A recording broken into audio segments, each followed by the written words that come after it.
এখন এসিওতে আপনাকে এই দুইটা কাজে অবশ্যই ফোকাস করতে হবে। নাম্বার ওয়ান হচ্ছে কন্টেন্ট। কন্টেন্ট বলতে যেন তেন এই দিয়ে কন্টেন্ট লিখলেই হবে না।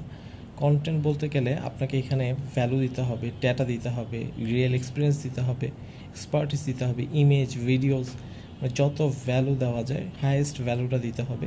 তখন গিয়ে ওই কন্টেন্ট র্যাঙ্ক করার পসিবিলিটি থাকে, বা ওই কন্টেন্ট ভিজিবিলিটি আপনার গেইন করে বা ট্রাফিক জেনারেট করে।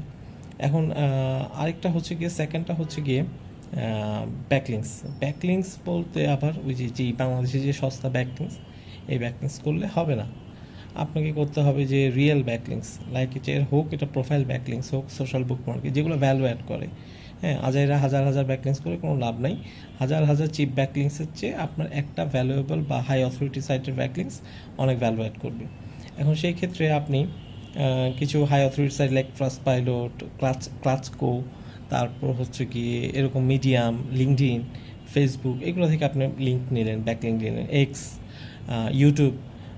আরেকটা হচ্ছে গিয়ে আপনার হাই নিশ রিলেভেন্স সাইট। এখন আপনার সাইট যদি হয় রিয়েল এস্টেট সাইট, তো রিয়েল এস্টেট সাইট হলে আপনার রিয়েল এস্টেট সাইট থেকে, বা ই কমার্স হলে ই কমার্স, ভালো ভালো যারা ই কমার্স নিয়ে কথাবার্তা বলে, যেসব সাইটে রিভিউজ পোস্ট হয়, ওইসব সাইটে আপনি আপনার সাইটকে নিয়ে কথাবার্তা বললেন, বা আপনার প্রোডাক্ট বা আপনি এগুলো নিয়ে কথাবার্তা বললেন বা কম্পারিজন দিলেন, তো ওইটা বেশি ভ্যালু অ্যাড হবে। তো আরেকটা হচ্ছে ডিজিটাল পিআর। ডিজিটাল পিআর খুবই পপুলার বাইরে। আপনি চাইলে, আপনি যদি বাংলাদেশি সাইট হয়, বাংলাদেশি নিউজ পোর্টালগুলোতেও আপনি আপনার ওয়েবসাইট বা আপনার প্রোডাক্ট নিয়ে কন্টেন্ট দিতে পারেন বা সার্ভিস নিয়ে, অথবা বাইরের সাইট যেগুলো আপনি যদি আপনার টার্গেট যদি হয় ইউএসএ, ইউকে বা আদার্স কান্ট্রি বাইরের, সেই ক্ষেত্রে আপনি বাইরের সাইটগুলো, যে ডিজিটাল পিআর বড় বড় সাইটগুলো আছে, নিউজ পোর্টাল, এগুলোতে আপনি কন্টেন্ট দিতে পারেন। ওইটা আপনাকে high authority, high value create করে এবং র্যাঙ্কিংয়ে হেল্প করে, প্যারাসাইট এসইওতে হেল্প করে।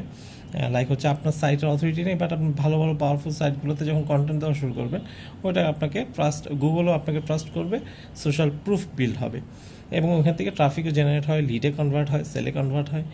তো এই দুইটা জিনিস যদি আপনি এখন নিজে পারেন, তাহলে আপনার কোনো এসইও স্পেশালিস্ট দরকার নেই ভাই। আর যদি মনে করেন না ভাই আমার এত প্যারা নেওয়ার সময় নেই, তাহলে তো আমি আসি অ্যাজ এসইও স্পেশালিস্ট হিসেবে আপনার পাশে। কি কাজটা সহজ করে দিলাম না? আল্লাহ হাফেজ।